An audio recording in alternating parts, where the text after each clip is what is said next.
Hello students. So today the question that we have with us says that which fishes are commonly used in the composite fish culture and what is the criteria for selecting such a combination. So here we need to particularly talking about the fish culture system, which is also known as composite culture fish system or composite fish culture system.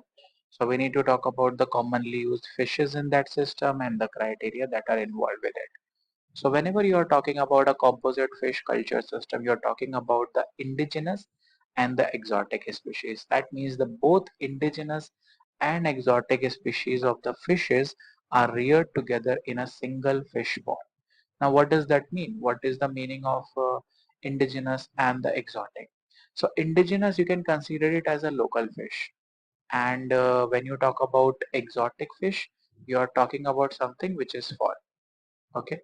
So you are trying to bring the different fishes all together, though they have a different uh, feeding pattern, they have a different habitats as well, but they are able to grow together. That is the criteria here. That is why it is called composite fish culture. So you are bringing them together to rear them and utilize your farming, I can say, or utilizes in your farming in order to utilize them commercially as well. So this is what you can say as a uh, composite fish culture. Now, when you talk about this particular type of fish culture, so what are the criteria that you have to take care of? Like, what are the combination, like how you decide the combination? So in this system, what you can say, you have to see their feeding habitat or they have to have a, like the species that you are selecting have to have different food habitats. Otherwise what they do, they will compete for the same food. So they are not supposed to compete for the food among themselves. Whatever the food is there, one has to consume one part of the food, other has to consume some other part of the food chain, I can say. Okay, we will discuss this further as well. Now considering what are the different fishes that we use for the same, is like there are three exotic species which are very common, that is silver carp, grass carp and the common carp, along with the three indigenous varieties, that is Katla, Rohu and Mrigal. So these are very commonly used fishes in the composite fish culture system. Like in a single pond you can grow all these six fishes all together because they don't fight with each other for the space as such. Okay. Now, as I said, what are the criteria?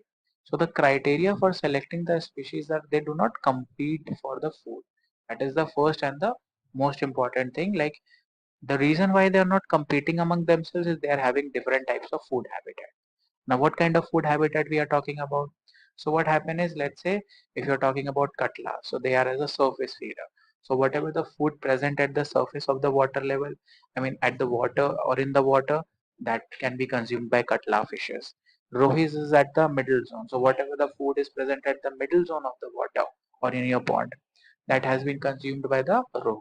Then you have Mrigals, which are like common carps, which are bottom feeders.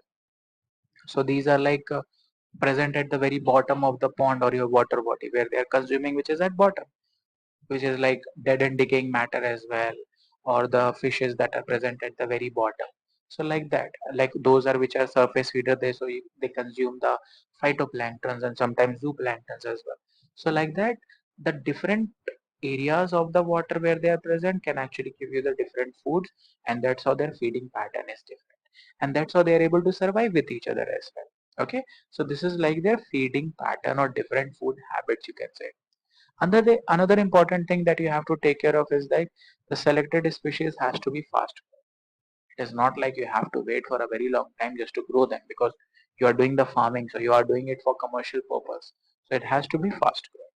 And also they live in distinct zone inside the ponds, and that will actually lead to the distinct feeding habits. Again, what are distinct zones in the pond is like surface feeder, middle zone, that means middle zone feeder, and like bottom feeder. So these are like different zones, and accordingly they are present in those zones and feeding the things that are present in those particular region. So that's how you can utilize the composite fish culture and the criteria that has been decided in order to utilize and get the best out of your fish or composite fish culture system. I hope this will help you. Thank you.